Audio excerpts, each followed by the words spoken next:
تمام دیکھنے اور سننے والوں کو پیار بھرا سلام۔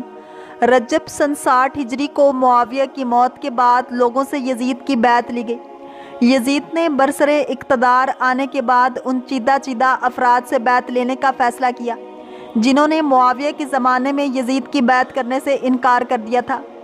اسی بنا پر اس نے مدینہ منورہ کے گورنر ولید بن عتبہ بن ابی سفیان کے نام ایک خط ارسال کر کے معاویہ کی موت کی خبر دی، اور ساتھ ہی ایک مختصر تحریر میں ولید کو حسین ابن علی، عبد الرحمن بن ابی بکر، عبداللہ بن عمر اور عبداللہ بن زبیر سے زبردستی بیعت لینے اور نہ ماننے کی صورت میں ان کا سر قلم کرنے کی ہدایت کی۔ اس کے بعد یزید کی طرف سے ایک اور خط لکھا گیا جس میں حامیوں اور مخالفین کے نام اور حسین ابن علی علیہ السلام کا سر بھی اس خط کے جواب کے ساتھ بھجوانے کی تاکید کی گئی تھی۔ چنانچہ ولید بن عتبہ نے مروان سے مشورہ کیا اور اس کی تجویز پر مذکورہ افراد کو دارالامارہ بلوایا گیا۔ امام علی مقام اپنے 30 عزیز و اقارب کے ہمراہ دارالامارہ پہنچے۔ ولید نے ابتدا میں معاویہ کی موت کی خبر سنائی اور پھر یزید کا خط پڑھ کر سنایا جس میں اس نے امام حسین علیہ السلام سے اپنے لیے بیعت لینے کی تاکید کی تھی۔ اس موقع پر امام حسین علیہ السلام نے ولید سے فرمایا، کیا تم اس بات پر راضی ہو کہ میں رات کی تاریکی میں یزید کی بیعت کروں؟ میرا خیال ہے کہ تمہارا مقصد یہ ہے کہ میں لوگوں کے سامنے یزید کی بیعت کروں۔ ولید نے کہا، میری رائے بھی یہی ہے۔ امام علی مقام نے فرمایا، پس کل تک مجھے مہلت دو تاکہ میں اپنی رائے کا اعلان کروں۔ حاکم مدینہ نے دوسرے روز عصر کے وقت اپنے افراد کو امام علی مقام امام حسین علیہ السلام کے یہاں بھجوایا تاکہ آپ سے جواب وصول کرے۔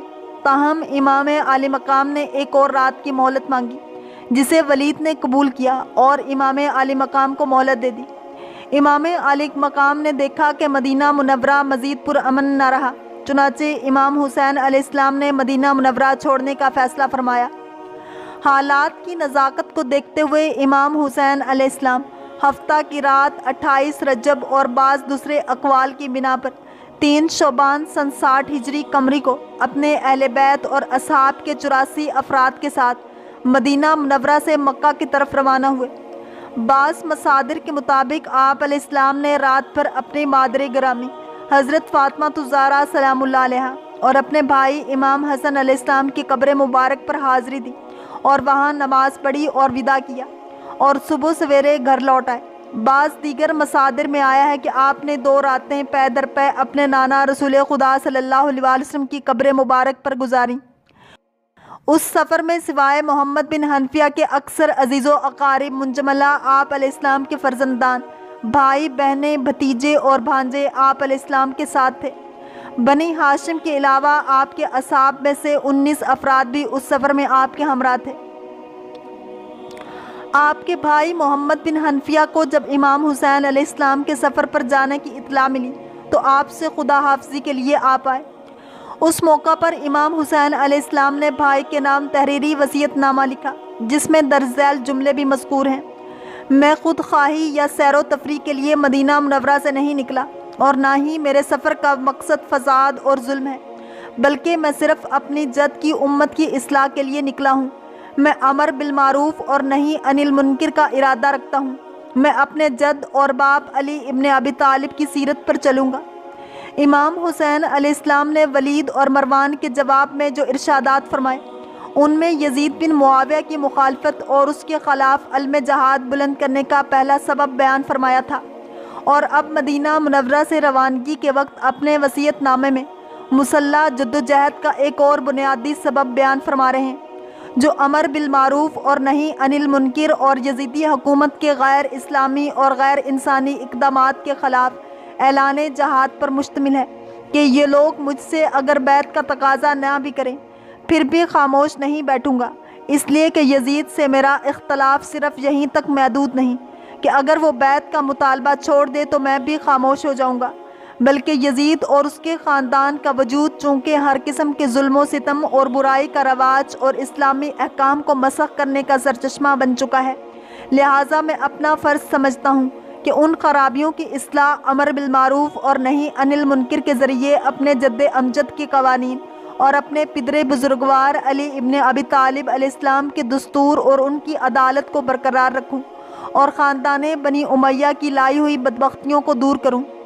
تمام لوگوں کو یہ جان لینا چاہیے کہ حسین ابن علی علیہ السلام جات طلب نہیں، برائیوں اور مفاسد کا آرزو مند نہیں، بلکہ حق پرستی پر مشتمل حسین علیہ السلام کا یہ مشن، حسین علیہ السلام کے یہ مقاصد، حسین علیہ السلام کی یہ آرزوئیں روز ازل سے لے کر زندگی کی آخری گھڑیوں تک روح حسین علیہ السلام میں مچلتی رہیں گی۔ یہاں اب یہ سوال پیدا ہوتا ہے کہ آیا امر بالمعروف اور نہی عن المنکر کا یہ فریضہ انجام دینا جانی و مالی نقصان نہ پہنچنے سے مشروط نہیں ہے؟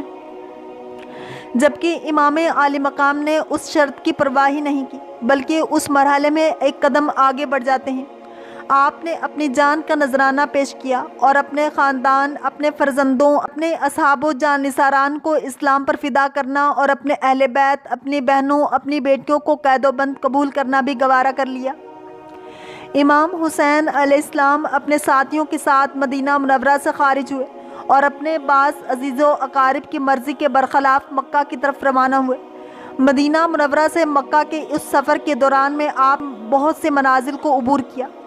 مکہ کے راستے میں عبداللہ بن مطیع سے ملاقات ہوئی۔ امام حسین علیہ السلام کے ارادے کے بارے میں سوال کیا تو امام نے فرمایا، فی الحال مکہ جانے کا ارادہ کر چکا ہوں، وہاں پہنچنے کے بعد خدا سے آئندہ کی خیر و صلاح کی درخواست کروں گا۔ عبداللہ نے کوفہ والوں کے بارے میں انتباہ کرتے ہوئے امام عالی مقام سے مکہ ہی میں رہنے کی درخواست کی۔ امام حسین علیہ السلام 5 دن بعد یعنی 3 شعبان سن 60 ہجری قمری کو مکہ پہنچ گئے، جہاں اہل مکہ اور بیت اللہ کی زیارت پر آئے ہوئے حاجیوں نے آپ کا گرم جوشی سے استقبال کیا۔ امام حسین علیہ السلام 3 شعبان سے 8 ذوالحجہ تک یعنی 4 مہینے سے زیادہ مکہ مکرمہ میں قیام پذیر رہے۔ مکہ میں آپ علیہ السلام کی تشریف آوری کی خبر سن کر مکہ کے لوگ نہایت خوش ہوئے اور صبح و شام آپ کے وجود مبارک سے فیض یاب ہوتے تھے، جو عبداللہ بن زبیر پر نہایت سخت گزرتا، کیونکہ وہ اس امید میں تھا کہ مکہ والے اس کی بیعت کریں گے، اور اسے یہ معلوم تھا کہ جب تک امام حسین علیہ السلام مکہ میں ہیں کوئی اس کی بیعت نہیں کریں گے۔ ذوالحجہ 60 ہجری میں امام حسین علیہ السلام نے احرام حج توڑ کر عمرہ انجام دیا اور مکہ مکرمہ سے روانگی ہوئی۔ امام حسین علیہ السلام نے مکہ سے کوفہ تک کئی منزلیں طے فرمائیں۔ ایک منزل یا منزل گاہ سے دوسری منزل تک کا فاصلہ 3 فرسخ یعنی 18 کلومیٹر تھا۔ اللہ کریم ہم سب کو دین اسلام کی پیروی کرنے والا اور عشق مصطفیٰ صلی اللہ علیہ وآلہ وسلم نصیب فرمائے۔ اگر آپ کو یہ ویڈیو پسند آئی ہے تو لائک، شیئر اور سبسکرائب کرنا مت بھولیے تاکہ ایسی ہی اسلامک انفارمیٹیو ویڈیوز آپ تک پہنچتی رہیں۔